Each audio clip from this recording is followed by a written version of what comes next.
nginteng-nginteng wong sejarah. Deban loro sisan kuwi nginteng-nginteng. Dadi ora ndi apa-apa blas, Bu. Wis ora iso nukokne klambi anak-anake. Anak ora iso, Bu, wong nginteng-nginteng. Kayane wong bodho badan kur ndelok tok. Iku bodho badan ndelok tok kayane wong ngeteri panganan sok-sok ngeteri beras tak tampani tak liwat arene wong teri ya meneng. Lek turu ning apa ning kolong? Ning pusar kabeh. Saya perwakilan dari Pelangi Ponorogo mengucapkan ulang tahun yang ke-28 untuk Pelangi di seluruh Indonesia. Pelangi, perkumpulan pelayang seluruh Indonesia. Assalamualaikum warahmatullahi wabarakatuh. Masih tetap standby bersama Pegai Medsos ya. Kali ini saya akan menceritakan kisah-kisah lagi. Nah, kisah ini saya ambil dari diri saya sendiri dan bersama keluarga saya waktu dulu ya. Oke, selanjutnya akan saya menceritakan kisah hidup saya waktu dulu ya. Waktu dulu itu sekitar, seingat saya cerita ini sekitar kelas 2 atau 3 SD ya. Jadi saya itu hidup dari keluarga orang tidak mampu atau orang kekurangan pada waktu itu ya. Orang tua saya itu bekerja sebagai buruh tani ya. Buruh tani itu kita bekerja di tempat pertanian atau tempatnya orang lain. Kalau bertani ya menggarap ladang kita sendiri atau sawah sendiri atau menggarap ladang orang lain ya. Tapi kita kelola sepenuhnya kalau bertani. Kalau buruh tani itu sebagai pekerja ya.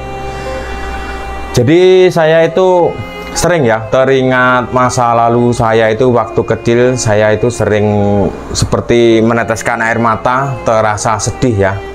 Mungkin teman-teman banyak yang mengalami seperti itu ya. Waktu itu zaman dulu itu hidup serba kekurangan ya. Mau makan aja susah banget pada dulu sekitar tahun 80-an atau tahun 90-an ya. Kalau sudah menginjak tahun 90-an ke atas itu hidup sudah agak modern-modernan. Kalau di tahun 80-an waktu saya masih kecil itu kepengen nasi beras, makan nasi putih aja itu kita nunggu ada orang genduri ya, ibaratnya seperti itu ya. Pokoknya sangat menyedihkan banget. Jadi saya itu 3 bersaudara laki-laki semua ya.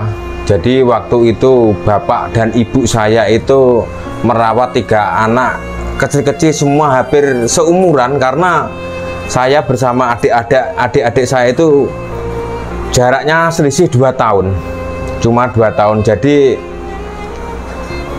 waktu itu keluarga saya dengan keadaan ekonomi yang sangat minim atau pendapatan yang minim itu susah banget untuk menghidupi keluarga. Jadi orang tua saya itu jadi buruh tani ya. Jadi ceritanya itu daripada senengnya itu banyak sedihnya. Jadi saya itu sering ingat, itu sering ya mau meneteskan air mata. Jadi ingat zaman dulu dijadikan kenangan. Makanya saya ceritakan di sini supaya generasi muda kita itu harus banyak-banyak bersyukur. Sekarang itu sudah murah sandang, murah pangan ya. Jadi harus banyak-banyak bersyukur. Pesan saya buat adik-adik saya semua yang nonton, menemukan video saya ini, Anda kalau bisa itu jangan sampai boros-boros, harus irit-irit. Karena dulu itu bener-bener susah banget. Susah banget, mau makan aja susah. Jadi saya itu punya cerita yang sangat menyedihkan sekali bagi saya. Mungkin teman-teman juga ada beberapa mungkin mengalami ya. Bisa komen di bawah video ini ya, untuk kita saling berbagi ya, untuk saling berbagi pengalaman kisah riwayat hidup kita ya. Jadi waktu itu pas lebaran, seingat saya pas lebaran itu pernah, kalau di Jawa atau di Ponorogo itu kalau lebaran kita biasanya silaturahmi atau badan ke tetangga, ke saudara atau ke tempat teman-teman waktu itu ya, seperti itu. Kalau zaman sekarang itu namanya badan atau sejarah atau silaturahmi bisa disebut itu. Jadi kisah yang sangat saya menyedihkan itu sampai sekarang tidak akan saya lupakan, akan saya jadikan kenangan selamanya ya. Itu jadi saya bersama bapak, ibu, dan adik saya sekeluarga itu tidak keluar rumah. Itu pas hari raya Idul Fitri di tahun 80-an, karena di rumah juga tidak ada jajanan pada umumnya seperti orang-orang tetangga yang lainnya. Pakaian juga tidak punya. Jadi pakaian yang saya bikin sedih itu pakaian ibu saya itu compang-camping, tidak pernah ganti. Kalau ganti pun dapat dikasih orang ya. Itu sangat menyedihkan. Kalau dilihat itu seperti dikira ibu saya itu pernah waktu pulang dari pasar pernah dibilang orang dikira ODGJ atau disebutnya orang gangguan jiwa ya, karena dilihat dari penampilannya yang sangat memprihatinkan, sangat menyedihkan. Itu saya masih ingat sampai sekarang, bener-bener masih ingat. Saya itu sedih banget kalau mengingat itu ya. Jadi aku radhi kayak kurinceng-inceng wong sejarah, debat loro sisan, inceng-inceng.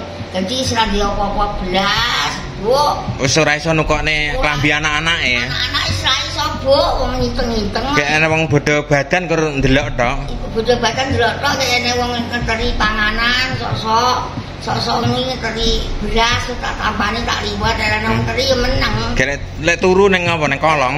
Ning Seramben kolong. Ning Seramben kolong. Kolong gede-gede bolong-bolong. Pokoknya kirim batil, alhamdulillah saiki. Mangane piye mbiyen? Mangane jenenge wong-wong kuwi. Ya lho, mangane. Sake wis blas ora duwe. Blas lan dia apa-apa dan kere tenan ya mbak. Eneng wong medeng teko kira bosku kuwi, saiki mati ya bosku. Wong kok Solo ngendangi aku ning jalan tak ganti dhuwit. Ya itu seragane kasang ngerti nyai, tambah bagi yo. Wis sake serang duwe apa-apa blas. Blas. Pare aku jare duwe iki seragane kasang ngono. Dek duwe, aku ya alhamdulillah matur nuwun aku ngono. Turune ning Seramben. Turune Seramben. Dek ora mangan apa-apa duwe tak duwe blas. Dek nang jaran inteng-inteng tok, ora tutup ning jero omah, metu nganti ndi. Ora ndi apa-apa piye. Pengen nangis saya itu kalau ingat. Pokoknya sangat menyedihkan banget ya. Jadi saya sekeluarga itu sama bapak saya tidak diizinkan keluar rumah ya, karena pakaian kita tidak ada yang bagus untuk badan ke tempat saudara, untuk tetangga itu terpaksa dikurung di rumah. Jadi selama lebaran itu cuma pergi ke rumah nenek dan tetangga terdekat aja, tidak sampai pergi ke jauh ya. Jadi tidak dikasih keluar karena di rumah juga, rumah saya itu ditutup karena tidak punya jajanan makanan untuk yang disuguhkan untuk tamu. Ini kisah-kisah nyata yang pernah saya alami sendiri bersama keluarga saya ya. Jadi tidak ada jajanan, pakaian juga tidak punya, tidak ada ganti. Untuk tidur, tikarnya itu tikar bekas, itu yang pernah saya alami. Itu kisah hidup saya, bukan kisah hidup orang lain. Kisah saya bersama keluarga saya, tidur pakai tikar bekas itu ya. Rumahnya itu ukurannya sekitar 2,5 kali 4 meter, kecil banget itu. Karena zaman dulu itu memang susah banget untuk cari ekonomi ya, beda dengan zaman sekarang. Teman-teman, kalau zaman sekarang itu harus banyak-banyak bersyukur ya. Saya itu juga pernah mengalami kisah-kisah kelam seperti itu ya. Tapi zaman dulu itu ayem tentrem, tidak ada isu ini gini tawuran dan geger-geden seperti itu kalau seperti zaman sekarang ya. Waktu itu juga tidak punya sepeda ontel. Punya sepeda ontel itu sudah saya kelas 6 SD seingat saya.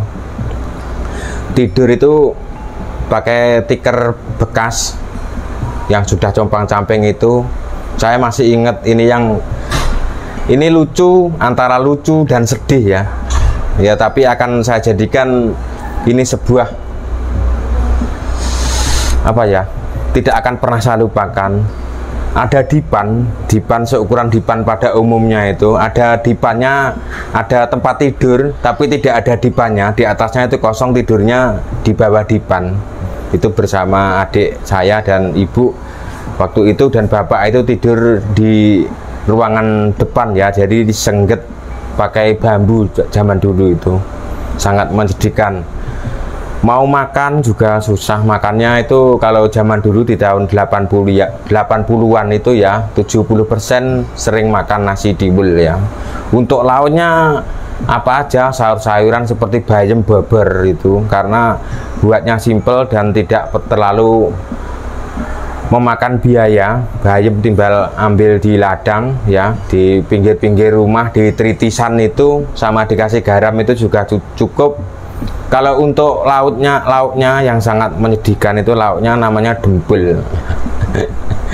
Ingat itu saya sedih banget, namanya dempul goreng ya. Dempul goreng itu tepung, dikasih tepung gaplek ya, tepung singkong, itu dikasih bumbu, terus kemudian dijadikan adonan, terus digoreng, dibuat sak kepel-kepel segini ya, besar-besar itu. Segitu aja saya bersama adik-adik saya itu rebutan ya, sampai rebutan itu sampai sekarang dijadikan cerita oleh teman-teman saya atau lingkungan sekitar ya. Kan sering ribut rebutan makanan lauknya itu, disuruh nimbang biar adil, itu ditimbang. Saya itu bersama adik saya timbang, mau mengambil mana yang besar itu rebutan, cari yang besar itu. Itu kisah, menurut saya sebuah kisah kelam banget ya. Jadi saya merasakan lebaran tidak bisa keluar rumah itu, seingat saya yang paling menyedihkan itu beberapa kali sebenarnya, tapi yang sangat memprihatinkan itu yang kedua kali. Rumah dikunci dari dalam, tidak boleh keluar. Jadi di setiap rame-rame itu saya bersama adik saya itu ngintip orang-orang jalan ke sana kemari silaturahmi itu kisah nyata ya. Ini bener-bener kisah nyata, bukan hoak, dan cerita ini bisa dipertanggungjawabkan. Saya pertanggungjawabkan kebenarannya. Saksinya itu warga lingkungan saya tempat tinggal itu. Bener-bener sangat menyedihkan. Dikurung di dalam rumah, tidak boleh keluar karena tidak punya pakaian ya. Karena orang tua itu pendapatan minim dan tidak bisa membelikan baju. Sebenarnya saya cerita seperti ini, atau istilahnya kalau orang Jawa itu keronto-ronto ya, pengen nangis. Saya menahan, pengen nangis. Itu kisah bener-bener tidak saya lupakan ya, sangat menyedihkan ya. Kalau anak-anak zaman sekarang itu sudah beruntung banget ya, beda dengan zaman dulu, beda banget. Jarang makan daging seperti ikan laut dan lain. Seingat saya itu kalau kecil itu, kalau tidak dikasih tetangga itu, seingat saya tidak pernah. Daging ayam itu kalau ada orang genduri dikasih satu suwir itu jadi rebutan saya sama adik saya. Sangat menyedihkan. Ibu saya itu pakainya compang-camping sampai saya ingat sampai sekarang itu. Akhirnya ketika saya bisa bekerja merantau pertama itu ya, saya pertama kali merantau, saya pulang merantau itu langsung ibu saya saya belikan baju itu, seingat saya. Langsung saya belikan baju untuk pertama kalinya ke orang tua saya itu. Kisah ini benar-benar sedih ya. Jangankan untuk makan aja susah, apalagi untuk beli pakaian ya. Jadi pakaian saya itu sudah compang-camping jebal, jarang ganti. Cuma dapat lusuran kalau ganti itu, karena beli juga tidak ada uang. Ini kisah nyata yang pernah saya alami. Rumah saya itu kecil, dari bambu meleyot semua, bocor semua, gentengnya genteng bekas semua, tidak aturan seperti orang yang tinggal, mohon maaf ya, seperti orang tinggal di bawah kolong jembatan itu. Tapi kalau sekarang itu sudah mewah-mewah ya, walaupun tinggal di kolong jembatan itu. Ini kisah hidup saya sendiri, bukan kisah hidup orang lain ya. Sangat-sangat menyedihkan ya. Semoga dengan cerita ini, tujuan saya bercerita ini untuk berbagi dengan teman-teman atau anak-anak muda yang umurnya di bawah saya ya, atau anak-anak yang untuk generasi yang akan datang, harus banyak-banyak bersyukur ya. Seperti itu. Terima kasih.